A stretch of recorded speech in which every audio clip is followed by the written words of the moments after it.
8h43, la revue de presse culturelle vous est présentée par Frédéric Vion. Bonjour Frédéric. Bonjour. Avec d'abord un hommage dans les journaux à un homme qui n'était peut-être pas très connu sous son nom, Stanley Donen, mais qu'il était par son œuvre. Il s'agit en effet du réalisateur, entre autres, de Chantons sous la pluie.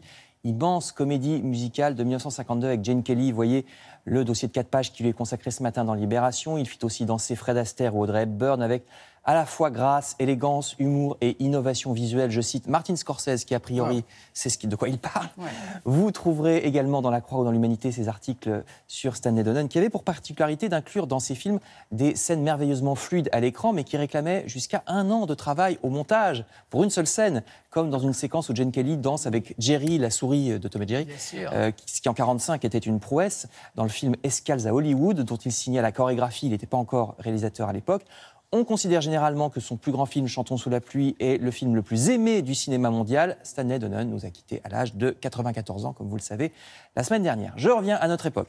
Hélas, pourrait-on dire, parce que peut-être allez-vous vous retrouver dans ce que dit ce journaliste de l'édition internationale du New York Times, qui explique qu'il est devenu incapable de lire des livres, de regarder des films d'une traite ou d'avoir des longues conversations, tellement avec les smartphones, on a pris l'habitude de zapper d'une source d'intérêt à l'autre. Et il en parle vraiment comme un alcoolique ou un drogué. Il essaye, dit-il, de se passer de son téléphone, ne serait-ce que le week-end, mais il a beaucoup de mal.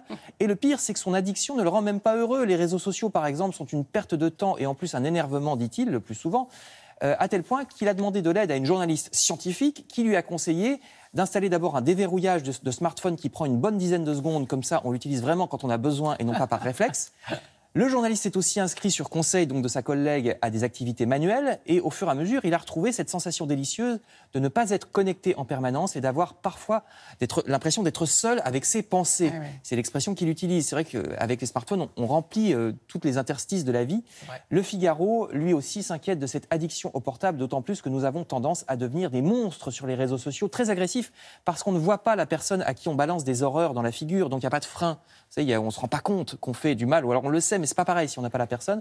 Je vous renvoie au New York Times, c'est sur Internet, comme ça vous pourrez traduire, parce que c'est en anglais puis c'est assez long. Il y a plein de petits trucs de désintox. C'est moi qui traduis en anglais ? Non, justement, comme c'est sur Internet, vous copiez-collez dans un logiciel de traduction et vous l'aurez en français, c'est ce que je voulais dire. Parce que c'est un long article en anglais et en plus en langage parlé, donc c'est assez costaud. Personnellement, c'est ce que j'ai fait.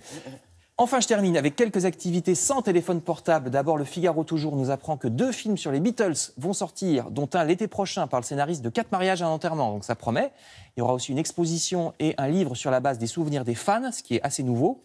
Et puis au chapitre des expositions, le Figaro toujours ainsi que les Échos vous conseillent respectivement la visite des appartements privés du duc d'Aumale au château de Chantilly, c'est à droite, qui viennent d'être restaurés, merveille du style Louis XVI, qui est plutôt un style Marie-Antoinette, d'ailleurs je pense que c'est plutôt elle qui s'occupait de ça, de la décoration. Et l'exposition Calder et Picasso que vous voyez à gauche, c'est le grand sculpteur Calder, notamment des mobiles, mais il ne faisait pas que ça, qui est célébré par le centre Pompidou, jusqu'à Paris fin mai, et qui connaissait Picasso, puisque c'était une époque où il se fréquentait beaucoup.